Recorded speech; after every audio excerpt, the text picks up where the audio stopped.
Yo quiero empezar diciendo que es una oportunidad el poder hablar para agradecer a todos los que han preparado este homenaje a mi esposo, pero también a todos los que han venido pues para celebrar su recuerdo.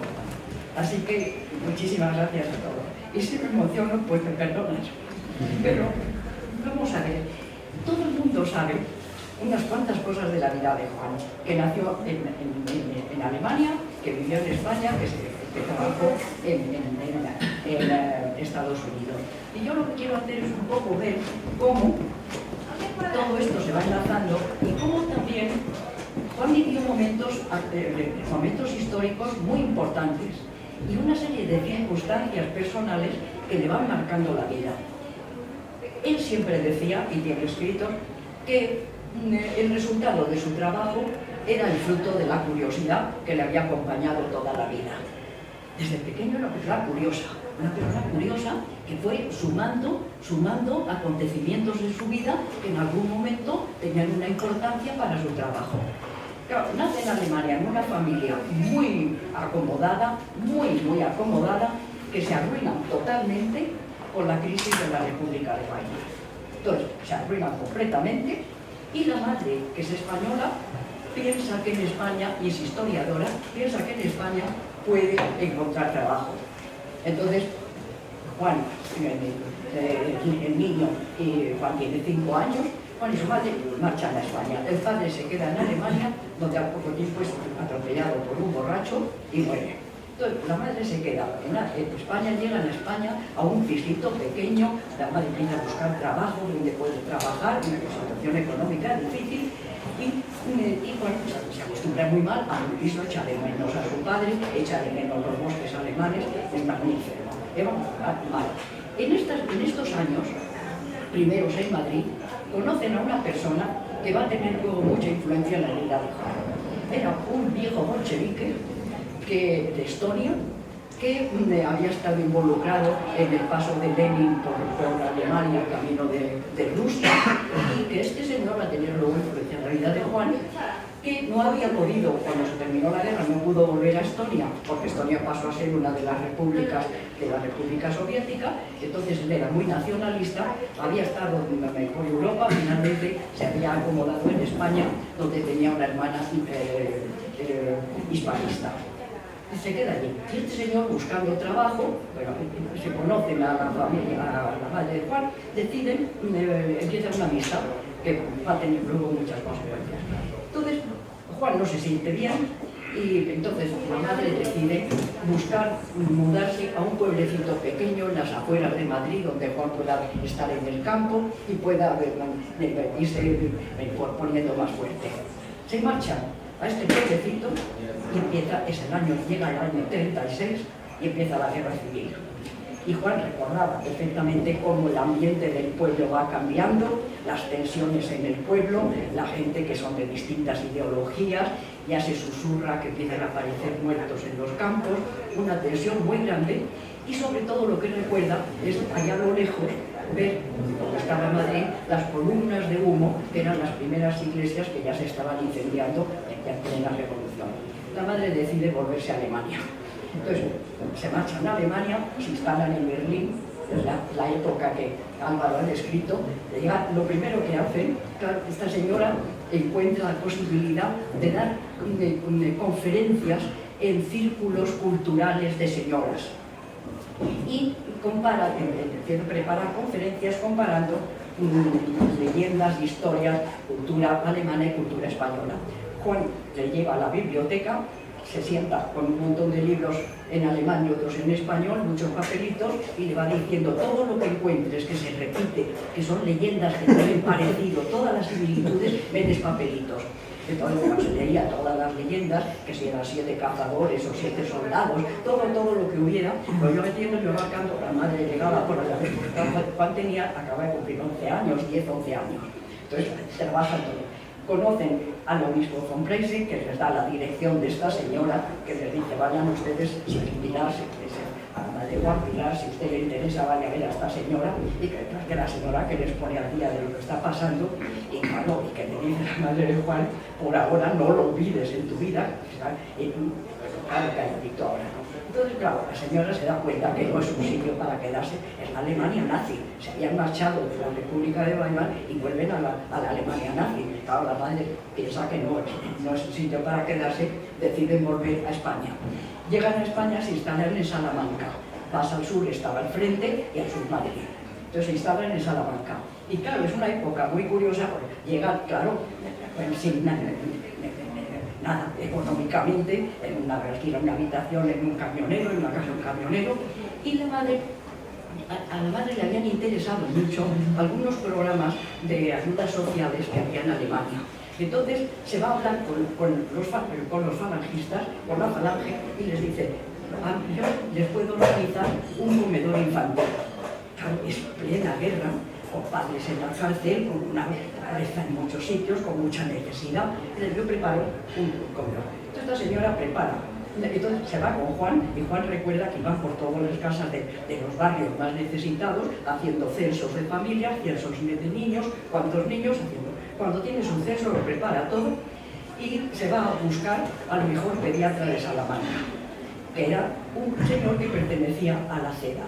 La CEDA era el partido católico conservador de Salamanca. Entonces, y claro, es muy interesante, pues esto se le queda a Juan como recuerdo de su niñez, que es cómo Franco tenía una serie de grupos que le apoyaban, pero que no tenían mucho que ver en común entre ellos y que muchas veces no se llevaban tan bien. Entonces los de la CEDA era otra cosa. Pero este señor, cuando va, en fin, Pilar, que está con los falangistas, a decir, ¿esto qué? Pero claro, se da cuenta que evidentemente es un comedor infantil con un montón de niños, con padres enfermos, con una pobreza, pues que tiene que pasar, y le pasa gratis, empieza con... La madre conoce al cardenal Gomá, que es una figura muy importante en la Iglesia católica en aquella época. Va a ver al cardenal Gomá, y cuando el cardenal sabe que está con los falangistas, le dice: pero Pilar, ¿qué hace usted con esa chusma? Eran los distintos grupos que reunían gente distinta. Y Juan recuerda también que una vez estaban los grupos infantiles, los grupos de juventudes, la falange había tenido una donación de ropa y estaban clasificando la ropa, a ver qué hacían con las cosas y tal. Y que entonces estaban clasificando y apareció un grupo con los uniformes que eran las juventudes monárquicas. Era otro grupo, eran las juventudes monárquicas, y claro, había las juventudes más cercanas al ejército, vamos, había los grupos más del ejército, los grupos más falangistas, los grupos de estos, había una serie de grupos, estos convivían, bueno, estaban ahí y tal. Y entonces llegan estos falangistas, estos monárquicos, y les dicen: basura, recogiendo basura para repartir entre más basura. Y entonces una pelea tremenda, y a Juan le pusieron un ojo morado que por lo visto le tardó muchísimo tiempo en curarse.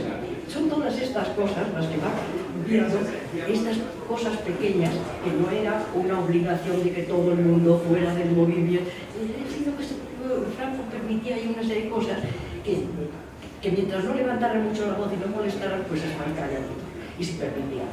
Entonces, en el año 39 termina la guerra y van a Madrid. Y ellos se vuelven a Madrid, y ya que están en Madrid hay que empezar a pensar en el colegio de Juan, una vida completamente distinta. Ya se termina la relación con Falange, la madre tiene que empezar a trabajar muchísimo, buscando, dando clases, traducciones, y en la casa de Madrid se había quedado este señor bolchevique, que se llamaba Alexander Pesquila, y este señor se había quedado cuidando la casa y manteniéndola, y es cuando empieza este señor a tener mucha importancia en la vida de Juan. La madre está ocupadísima, trabajando muchísimo, y entonces este señor es el que se ocupa de Juan. El que se ocupa de Juan, él también está haciendo traducciones de ruso y de alemán, pero bueno, este señor es el que se ocupa. Es el que le lleva pues, al colegio, a cosas de que se ocupa de Juan. Y entre las cosas que Juan recuerda es que le llevaba a cortarse el pelo a una peluquería que era de anarquistas. Entonces había unas reuniones de anarquistas donde allí se reunían, y me contó cómo él tiraba unas bombas que hacía con unas naranjas llenas de agua y tal, en fin, toda esa una época que él también tiene. Y claro, es cuando aprende Juan de la revolución rusa, de los países bálticos, de la política, de Bakunin, de Lenin. Es otra persona que está enseñándole y aportando un conocimiento que también para un chico empieza ya a tener 13, 14, 15 años. Entonces, cuando termina el bachillerato, piensan ya que va a estudiar. Piensa en Derecho, y justo ese año, es el año 44, es cuando se abre y se inaugura la Facultad de Ciencias Políticas. Ciencias Políticas y Economía. Entonces se matricula en la Ciencias Políticas. Se matricula también, hace las dos carreras y termina la carrera con premio extraordinario. Entonces resulta que estaba haciendo su servicio militar al mismo tiempo. Y una de las cosas que hacía era que iba a un centro militar a recoger traducciones de alemán y algunas también ya de inglés. Entonces tiene esas traducciones y va a recoger traducciones. Entonces, cuando llega a recoger sus traducciones, su capitán le dice: bueno, bien, tiene usted un premio extraordinario, y a recogerlo, hay una gran ceremonia. Y Carvajal dice: pues no, porque como es cuando empieza la facultad, no puedo alquilar el traje. No puedo alquilar el traje. Los trajes académicos no son negros, pero tienen una capita y un birrete que marca el color de la disciplina. Y dice: claro, es naranja y no lo existe. Y desde luego no puedo pensar ni siquiera en comprarme el traje. Entonces su capitán habla con la superioridad y el ejército le regala a Juan su primer traje académico. Claro, esto es una historia que cuando llega la transición en España le da una entrada en las conversaciones con los militares en España y luego más tarde también en Chile, con los militares de Pinochet, pues muy interesante. Son cosas que se van acumulando y de circunstancias y momentos que se van acumulando y que siempre tienen luego un momento que le ayudan a comprender o a entrar en situaciones. Entonces, cuando termina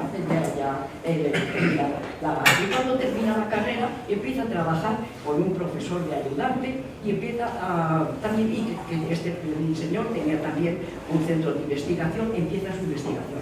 Y en el año 49 es la primera vez que el gobierno español decide dar becas para estudiantes extranjeros que salgan, para estudiantes que puedan salir al extranjero. Juan inmediatamente pide una beca para irse a Estados Unidos.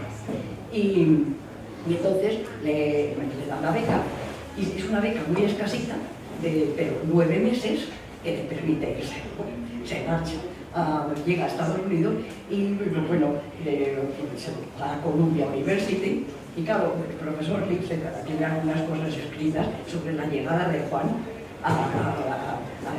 en el año 50 a Nueva York. Claro, una persona que todos los españoles que había en aquel momento en Colombia, y vamos, que había en Alemania, en Estados Unidos, eran siempre refugiados, exiliados de la guerra civil.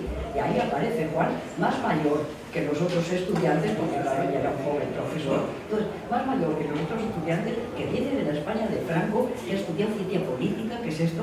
Entonces en Colombia los profesores le dicen que se matricula de Oriente y tal. Mientras tanto, como él quiere, desde el principio quiere quedar más tiempo, estar más tiempo allí, decide se va a fregar platos inmediatamente y ahorrar dinero de la beca de los 9 meses, se va a fregar platos en el club de los profesores.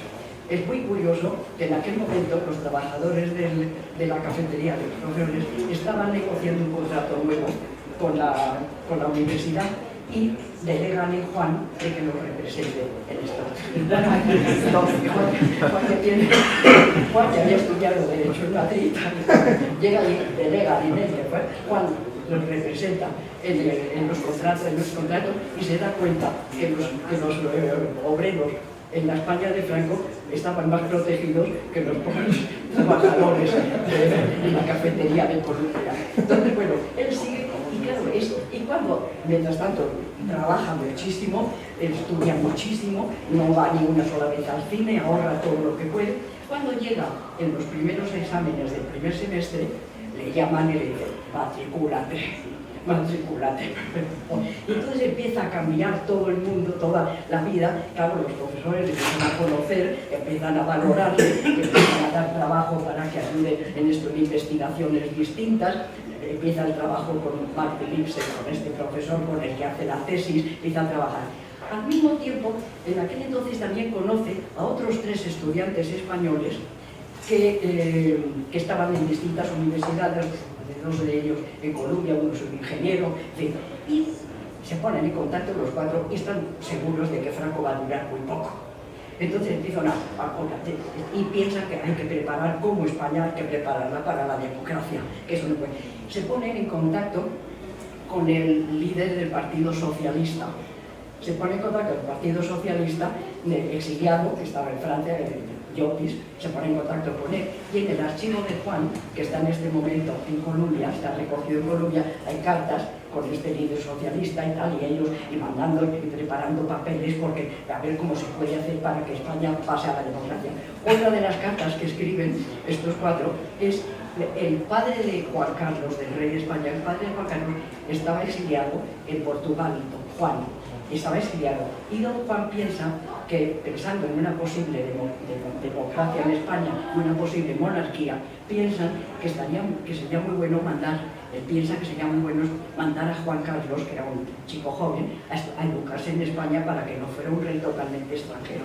Entonces, estos amigos, Juan y sus amigos, le escriben una carta a don Juan diciéndole que no son monárquicos ellos para nada, pero que vamos, que si la monarquía vale para empezar a mover la democracia, que están dispuestos a pagar, pero que la idea esa de que le vaya a Juan Carlos a educarse bajo Franco, porque tampoco les parece muy buena.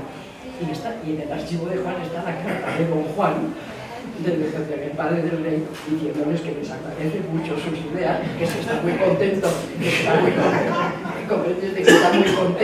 de que se estén formando también, que eso es para el futuro de España y tal y cual. En fin, y les dice, pero en fin, que le va a mandar. Total, que es todo este mundo que desde que de jovencillos tratando de... Y es muy curioso en las cartas entre ellos, se ve cómo se van dando cuenta de que la gente en España se empieza a acostumbrar y de que Franco va a durar mucho más de lo que pensaban. Esto todo se va viendo. Y bueno, en todos estos años ya de Juan está mal económicamente, pero trabajando mucho y tal. Y cuando ya llega la primera vez que puede ir a España, va a España a preguntar y va a la universidad, claro, las cosas que él había dejado cuando se había marchado, hacía ya 8 o 9 años, pues por supuesto se lo habían reducido todo. Su madre había muerto y entonces el joven llega allí y con solamente un tío con muchísimos hijos, no tiene más familia, y se encuentra con que le ofrecen un puesto pues de ayudante que vamos completamente, que sin tener una familia con la que puedes vivir, él no podía pagarse con eso, ni una habitación, ni la comida, vamos, el vivir. Entonces, claro, vuelve otra vez a Columbia, y en Columbia ya sí que le han ofrecido un trabajo, ya empieza su vida académica, empieza ya inmediatamente a tener alumnos muy pronto, y empieza ya otra vida, pues una vida ya encauzada en la vida académica americana. Entonces, en el año 69 le ofrece, es cuando Yale le hace un ofrecimiento muy interesante, porque se unen el Departamento de Ciencia Política y el de Sociología para hacer una cátedra para hacerle un nombramiento conjunto. Entonces a Juan eso le interesa mucho, de sociólogo, y además ya, claro, le ofrece, porque claro, Juan ya es mucho más mayor que los demás, digamos, gente que tenía. Juan llega a un nivel, claro, mucho más tarde que todos los americanos, porque él empieza mucho más tarde la vida académica, puesto que en España ya había sido joven profesor, pues él empieza más tarde. Entonces, claro, llega ya un momento en que le ofrecen ya la cátedra en propiedad. Y él hace este ofrecimiento, entonces pues decide, y entonces ya nos instalamos en New Haven, ya en una casa distinta, estamos muy cerca de Nueva York, con lo cual podemos seguir viendo a Nueva York con toda la relación, y empieza la vida de Juan. Buscamos una casa lo más cerca de la universidad. Juan siempre trabajó muchísimo mejor en casa y siempre prefería que los estudiantes vinieran, porque tenía sus libros allí, tenía papeles, tenía cosas que les podía enseñar, por lo cual a mí me gustaba mucho, porque claro, es que aprendía yo también mucho con todos los que venían, que estaban haciendo investigaciones muy interesantes. Entonces venían y así empezó la vida de Juan, que eran sus vocaciones, la enseñanza y la investigación. Entonces, esas dos cosas. la enseñanza, claro, él dirigió 65 tesis. Siempre pensó que un cambio, que Alonso, que tan emocionante ver aquí su nombre y tan emocionante sentir su presencia, pues siempre se sintió un alumno tan querido y siempre nunca perdió las esperanzas de que Alonso, como el Juli, podrían a cabo del tiempo y vendrían a hacer una tesis con él y él aprendería muchísimo de esto. Vamos, eso es una cosa. Pues siempre le gustaba pues esto, que vinieran y tal, y que aprendía tanto. Entonces, Juan siempre decía que una tesis era la última oportunidad que tenía un profesor de dar todo lo que sabía a un alumno. Y es el momento en que te sientas con un alumno y es que le estás enseñando cómo una persona que tiene experiencia en investigar, cómo se abre la mente a todo, a todas las posibilidades. Se van tocando todos los temas, vas abriendo posibilidades. Es el momento cuando luego se convierten en colegas. Luego decía, creo que aparte algunas veces pienso que no soy tan generoso, porque es que claro, esa posibilidad de que hagan investigaciones sobre temas que son muy útiles, que son muy necesarios para que la ciencia política vaya avanzando. Eso lo tenía él muy dentro, que la ciencia política tenía que avanzar. Por eso hay mucha gente, muchos amigos, mucha gente que me ha dicho que Juan nunca criticó a nadie, que nunca se metía en debates, ni menos atacar a alguien, ni criticar ni atacar a nadie, que Juan no pensaba en nada de esto. Y Juan me decía que no, que detrás de cada trabajo, eso significa estar el esfuerzo de una persona que ha metido ahí un esfuerzo en esto, y que por tanto que hay que valorarlo, y que además podrá ser más bueno, más malo, pero que son como granitos que se van acumulando en un conocimiento para que la disciplina vaya avanzando. Cuando ha tenido algunos ataques, que los ha tenido, algunos pues no tan poco personales, pues se negó totalmente a meterse ni a discutirlo. Vamos, se negó y además le pidió a los amigos que no hicieran nada. Dice, mira, esas cosas son tristísimas. Cuando en una disciplina y cuando se crea, entonces hay un grupo aquí que crea esto, otro grupo aquí, y toda la energía se va en discutirse, y eso no es bueno. ¿Quién sufre? La disciplina. Dice, no, hay que avanzar, porque eso nos va permitiendo comparar una cosa con otra, porque esto ha dado resultado en este país, porque esto no da resultado aquí. Es que tenemos que ir sumando conocimiento para ir avanzando y evitar que pasen desastres, y también anticipar que va a pasar esto, cómo se puede hacer esto, cómo se puede hacer esta otra cosa. Entonces, todo esto era lo que a él le interesaba más. Y entonces, bueno, tendría todas sus tesis, todo su trabajo, y si hoy estuviera aquí, pues estaría preguntando en qué estás trabajando ahora, qué tal, estaría preguntando a todo el mundo.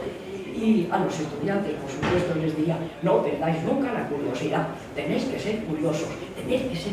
Cuando estéis estudiando algo, estás viendo algo, seguidlo, ver por qué pasó eso, por qué, iros enterando, ser curiosos. En la vida tenéis que ser muy curiosos. Y bueno, todos los demás, pues daría muchísimo las gracias por todo esto, y yo termino pues dando las gracias a todos por haber estado aquí.